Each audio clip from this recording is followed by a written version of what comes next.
It's easy to think that the 1970s were all about disco and cocaine and that rather shallow space opera that went viral. But there's much more to the 1970s media landscape than those three things. The decade was full of hidden gems of cinema that never got enough love at the time and are only now being evaluated and appreciated by genre film buffs. These unloved movies shown in grindhouse cinemas and drive-ins and art house cinemas and film festivals, they weren't mainstream. They were loved by the gatekeepers of quality cinema. Distributors gave them to the cheap seat flea pits where people like me sucked them up like thirsty sponges.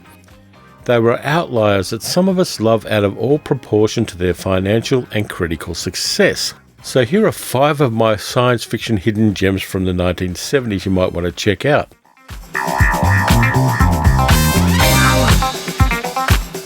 Ecological disaster was a big theme in 1970s science fiction cinema, and this one takes it to a grim but kind of logical conclusion.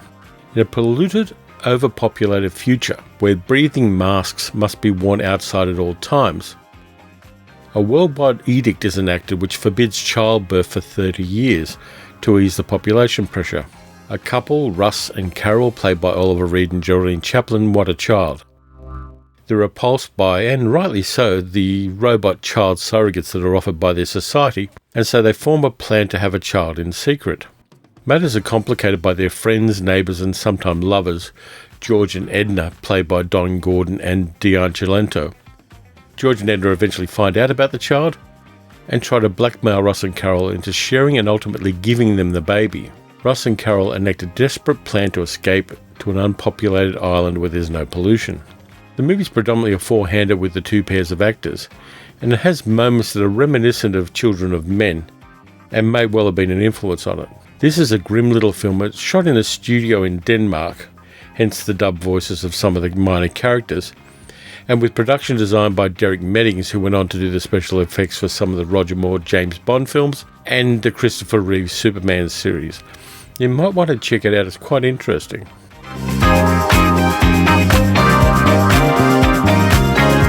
Based on John Christopher's novel The Death of Grass, this is one of the most brutal British science fiction movies of the 1970s. Written and directed by actor Cornel Wilde, who previously gave us 2 equally savage movies, The Naked Prey and Beach Red. This movie is a perfect companion piece to a post-nuke movie of a decade before, which was also directed by an actor, Ray Milland's Panic in Year Zero. Nigel Davenport plays John Custance, a Doctor Who as the world is disintegrating because of a virus that is destroying global grain crops, decides to take his family to his brother's potato farm in the north of England. All of society across the world is breaking down. China has killed 300 million of its own people with nerve gas to stop the rest of them starving during the ongoing famine. In England, martial law, roadblocks, food riots and anarchy are destroying the country as Custance leads his family toward the valley where his brother's farm is. They experience violence, rape, murder, and they murder innocent people to survive as they head toward the sanctuary. Protagonists of this movie are little better than the people they encounter. There is an ill-considered scene where bikers in horned helmets attack the group, emulating First Nations Americans attacking a wagon train, and there's a rape scene that has rightly been criticised for the inclusion of an underage actress in the filming. Cornel Wilde uses flashbacks and stock footage montages and flash-forward moments to tell his story. No Blade of Grass is a tough movie to watch, a sledgehammer of a narrative that doesn't compromise its premise for a moment. And we're left with the question of what will we do to survive an ecological apocalypse? What lengths would we go to?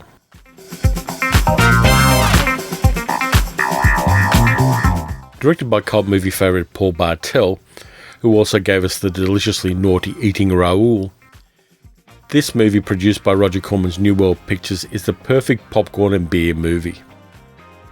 In a dystopian future after an economic collapse, the authoritarian US government creates the transcontinental road race as a way of pacifying the population.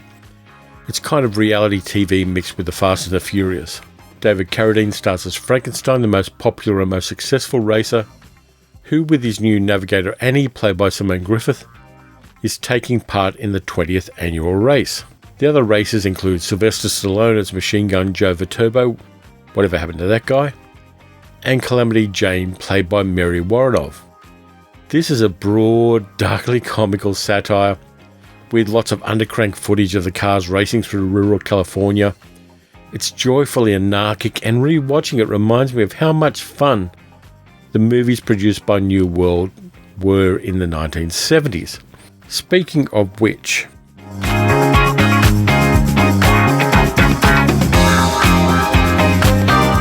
directed by Joe Dante and with the script by John Sayles, this one is tremendous entertainment. No less a person than Steven Spielberg said that it was the best of the Jaws rip-offs. When flesh-eating mutant piranhas are released into a river near a summer resort, things get sanguine very fast. With the typical 1970s B-movie cast of Bradford Dillman, Keenan Wynn, Kevin McCarthy, the legendary Dick Miller, Heather Menzies and Belinda Blasky, and with smaller roles by Paul Bartel and Barbara Steele, this one has cult movie stamped on it. The lead character is actually fleshed out more than is usual for this kind of film, mostly because Bradford Dillman asked John Sayles to do it, and that lifts the movie out of the usual run-of-the-mill killer fish flick.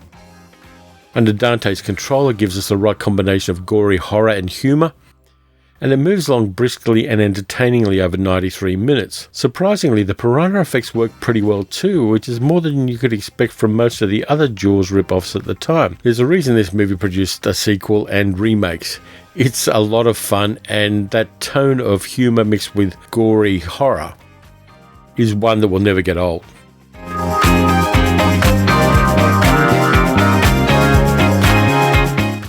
John Bud Cardos's Kingdom of the Spiders is a movie I only just saw for the first time, which is a bit surprising, and I like it. William Shatner, between the end of Star Trek the original series and Star Trek the motion picture, stars as a veterinarian in rural Arizona who, assisted by an entomologist played by Tiffany Bolling, investigates an infestation of mutant, highly venomous tarantulas on a farm owned by Woody Strode's character Walter Colby, in a nice piece of colourblind casting. At first, only cattle are attacked by the spiders, but they soon get a taste for humans as well. There are some plot beats from Jaws here, with the town mayor worried about the impact of giant nests of aggressive spiders on the local county fair, but the main plot moves along nicely, and it's an honest drive-in movie that I really enjoyed. And props to Tiffany Bolling, who handles palm-sized tarantulas like a champ, and she mutes a few of the more sexist scenes in the movie with her acting as a professional woman who knows how to handle sleazy guys. The movie also has a cool ending, let down a little by the special effects limitations of the budget, but all in all it's a satisfying little science fiction horror flick that you should check out.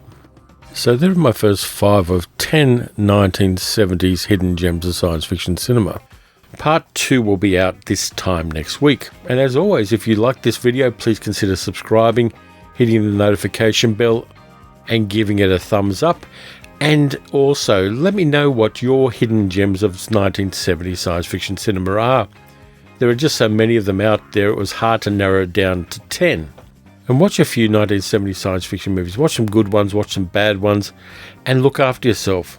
Get the jab, wear a mask over your nose, and I'll catch you next time.